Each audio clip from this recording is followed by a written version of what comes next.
Michael Schrage became interested in collaboration while working with his friend Rob Fulop on one of the first software prototypes of an interactive ad. Because they were the best of friends, respected each other, and wanted to work with each other, they thought their collaboration would be easy. They were wrong. Interested in the history of technology, I looked at how computers might evolve as a medium compared to, say, television and radio and print. And what do all those media have in common for their success? It was advertising. All of those media were advertising driven. So the logical question for me was, how come there are no advertiser-supported video games? How come there's no advertiser-supported software? So I went to the people who ran the company, the Washington Post company, and I was directed to the president of Newsweek. And he loved the idea and said, we'll give you several $1,000s, do a prototype. And I knew exactly who I would want to do that prototype with. It was my friend Rob Fulop. He was a terrific video games designer, and I figured it was a perfect match.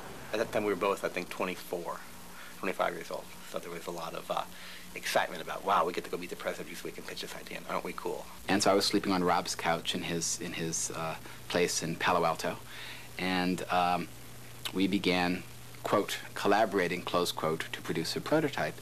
And it was, frankly, one of the most frustrating experiences I had ever had. There wasn't a lot of shared vision of what we were making, because there was no models in the world to look at of what an interactive advertisement would look like or be like.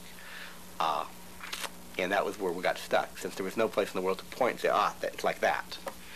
You know, Mike would say, it's like a magazine, it's like a magazine, it's like a magazine. And it's like, well, gee, what do you do for a living? Well, I work at a magazine. And I was saying, well, it's like a game, it's like a game, it's like a game. Well, what do you do? Well, I make games.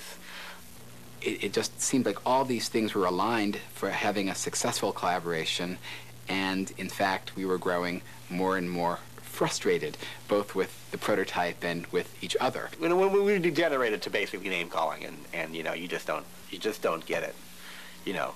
And I couldn't believe, and I think he also couldn't believe, that we were just completely unsympathetic to the issues the other was holding as cherished jewels. Basically, we blew a week, maybe 10 days of just iterations of crap. That was when we knew we were in trouble. When it actually became personal, is when we realized that this is stupid. Rob finally said, you know, we should really see this guy, Bernie DeKoven. So I said, let's go meet Bernie. Bernie will help us, you know, kind of part meeting facilitator, part psychologist, part, you know, guru. And I said, what, Bernie is what, a therapist?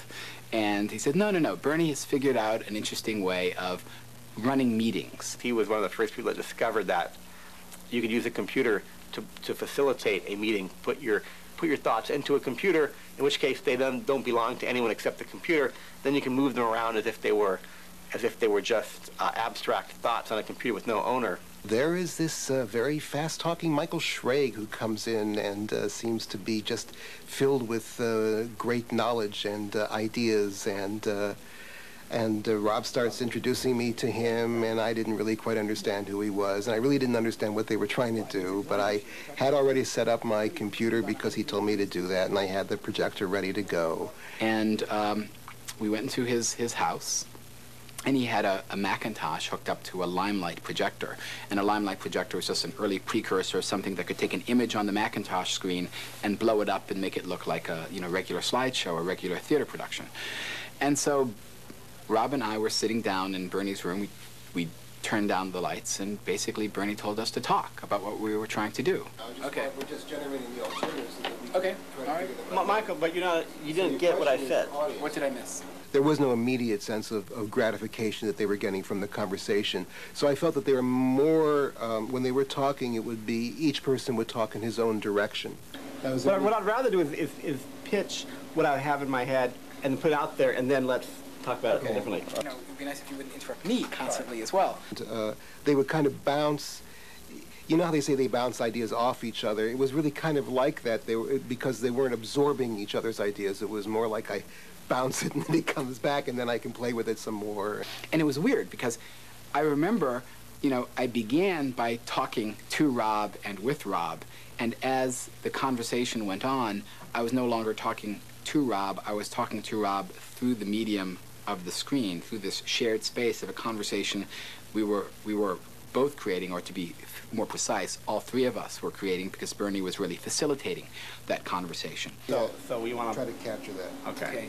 But I want to challenge something here, Rob, because I think you're making a forgive me for saying this, a huge, flawed market assumption. But I think by the time that they really began to understand that they were really being listened to by this device, that I like to say that they saw themselves being heard, that's when things began to change.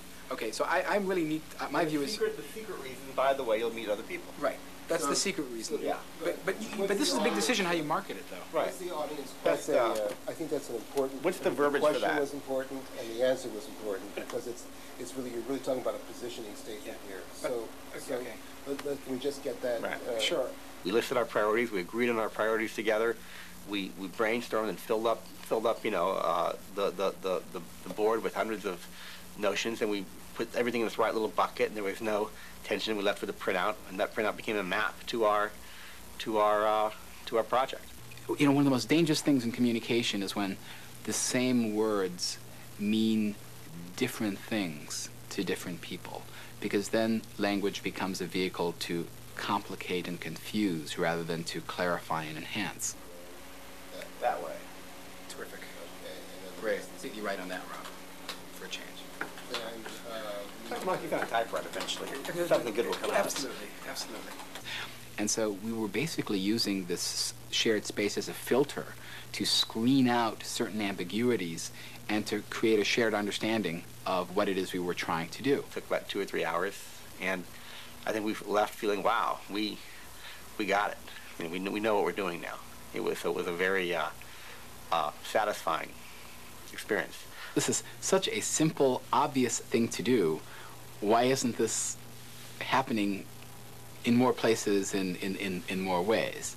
The power of each personality, if it's really a truly collaborative environment, supports everybody else and empowers everybody else. That's a condition that I call co-liberation or mutual empowerment.